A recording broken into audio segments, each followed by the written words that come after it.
오늘 본문 말씀은 유대인의 반율법적이고 위선적인 생활에 이어 그들의 무할례적 상태를 지적하고 있는 내용입니다. 유대인들은 하나님과 율법을 둘 다 소유했다는 증거로서 할례를 제시하였습니다. 우리들에게는 하나님의 백성이라는 표현 할례가 있지 아니한가? 이러한 변론에 바울은 그의 논리를 단계적으로 전개시켜 나가고 있습니다. 2장 25절입니다. 내가 율법을 행하면 할례가 유익하나 만일 율법을 범하면 내 할례는 무할례가 되느니라. 할례는 율법보다 더 오래된 것입니다. 율법은 그 법 제정자인 모세에게서 그 기운을 찾게 됩니다. 그러나 할례는 그의 조상 아브라함이 그 기원이 됩니다. 온 이스라엘은 그 사람에게서 나왔으며 하나님께서 아브라함에게 이 표정과 할례의 인을 주셨던 것입니다. 그러므로 유대인들은 자기들은 하나님의 백성이고 설사 실족하여 넘어졌다고 해도 하나님께서는 결단코 당신의 백성들과 당신의 군속들에게 등을 돌리지 않을 것이라고 생각했던 것입니다. 할례가 그 점을 입증한다고 그들은 생각했던 것입니다. 바울은 할례가 가치 있는 것을 인정합니다. 그러나 할례 그 자체는 고유한 가치나 어떤 본질적인 가치가 없다는 것을 강조하고 있습니다. 할례는 하나님의 거룩한 백성이라는 조건 하에서만 가치가 있다는 것입니다. 왜냐하면 하나님께서 거룩하시고 하나님의 백성도 거룩하기 때문입니다. 할례는 유대인들이 하나님께 속해 있다는 하나의 표정입니다. 그러나 그것은 표정만이 아닙니다. 그것은 어떤 내면적인 것에 대한 외면적 표정입니다. 그 내면적인 것이 더 중요하다는 것입니다. 다시 말하면 우리가 예수를 믿는다고 하면서 그에 합당한 열매가 맺히지 않는다면 우리들은 무할례자들과 같은 것이 된다는 것입니다. 다시 말하면 우리는 구원을 받지 못했다는 말이 되는 것입니다. 2장 26절입니다. 그런즉 무할례자가 율법의 규례를 지키면 그 할례와 같이 여길 것이 아니냐. 바울은 이론적이고 가상적인 논리를 제시하고 있습니다. 만일 할례받지 못한 사람이 율법의 의를 지킨다면 할례받지 않았다는 사실이 그에게 아무런 차이를 가져오지 못할 것이라는 점입니다. 하나님께서 원하시는 것은 하나님의 의를 따르는 사람들입니다. 이는 하나님의 뜻을 따르는 것을 말합니다. 이는 거룩하게 구별된 삶일 것입니다. 2장 27절입니다. 또한 본래 무할례자가 율법을 온전히 지키면 율법 조문과 할례를 가지고 율법을 범하는 너를 정죄하지 아니하겠느냐.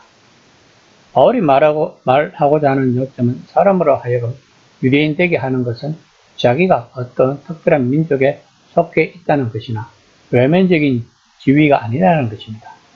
내면적인 상태가 중요하다는 것입니다. 진실로 할례라는 것은 유대인들이 생각하는 것처럼 육신 안에 있는 외면적인 것뿐만 아니라 마음과 정신과 내면의 사람에 속한 것이라는 정표라고 말하고 있는 것입니다. 하나님께서는 그것을 외면적으로 그들을 돕기 위해서만 할례를 허락하실지 사실상 중요한 것은 그들의 마음에 있다는 것입니다. 2장 28에서 29절입니다. 무릇 표면적 유대인이 유대인이 아니요 표면적 육신의 할례가 할례가 아니니라. 오직 이면적 유대인이 유대인이며 할례는 마음에 할지니 영에 있고 율법 조문에 있지 아니한 것이라. 그 칭찬이 사람에게서가 아니요 다만 하나님에게서니라. 본문에서 말하는 이면적 유대인은 어쩌다 특별히 도덕적으로 노력하게 된 이방인이 아니라 영으로 말미암아 마음에 적힌 하나님의 율법을 지닌 사람을 가리킵니다. 이는 그리스도인 된 이방인을 언급하는 것이 분명합니다. 이는 에레미야 31장과 에스겔 36장의 예언과 일맥상통하는 것입니다. 바울은 메시아 예수를 통해 이스라엘의 하나님이 언약을 갱신하셨으며 이제 복음을 믿는 모든 사람을 새로운 가족으로 받아들이셨다고 믿었던 것입니다.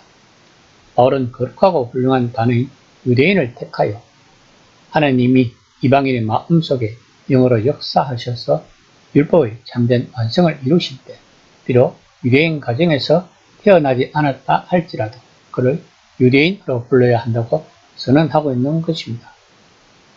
마음의 할례는 신명기 10장 16절에서도 나오는 말씀으로 바울은 정통 유대교의 언어로 언약갱신을 말하면서 언약갱신이 하나님의 영 안에서 그리고 하나님의 영을 통하여 일어났다고 말하고 있는 것입니다. 또한 바울은 마음으로 할례를 받은 사람은 칭찬을 사람에게서가 아니라 하나님에게서라고 말하고 있습니다. 유대인들은 외면적인 것들을 자랑했습니다. 그래서 바리새인들을 대단히 존경했던 것입니다. 이들을 위대한 선생들이라고 생각했던 것입니다. 그러나 주님께서는 이렇게 말씀했습니다. 누가복음 16장 15절입니다. 너희는 사람 앞에서 스스로 옳다 하는 자이나 너희 마음을 하나님께서 아시나니 사람 중에 높임을 받는 그것은 하나님 앞에 위엄을 받는 것이니라. 이처럼 사람들은 외모만 봅니다. 그러나 하나님은 마음을 보신다는 것입니다. 사람의 내면적 상태, 이 거룩, 이 진리, 하나님과의 관계, 바로 이것이 사람으로 하여금 유대인 되게 하는 것입니다.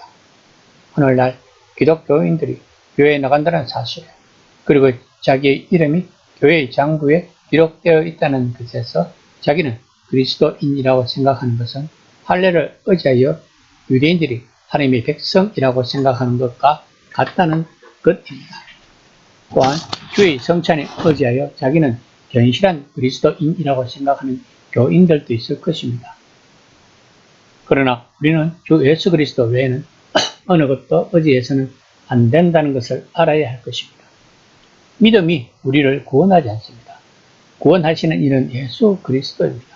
믿음은 다만 도구이고 통로일 뿐입니다. 우리들은 성경에 누구든지 그를 믿으면 멸망치 않을 것이다 라고 쓰여 있어서 예수를 믿습니다. 그러므로 나는 멸망치 않고 다 잘되고 있다고 생각합니다. 그리고 거기서 멈춥니다. 그러나 만일 성령의 열매나 신적 생명의 어떤 열매를 찾아보지 아니하고 거기서 멈춘다면 유대인들이 저지른 이 외식의 잘못을 똑같이 저지르고 있는 것입니다. 문제는 마음의 상태입니다.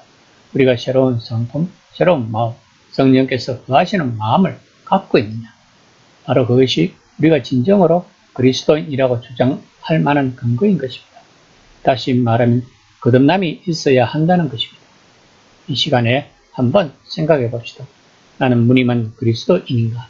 아니면 내면에 할례를 받은 거듭난 그리스도인인가를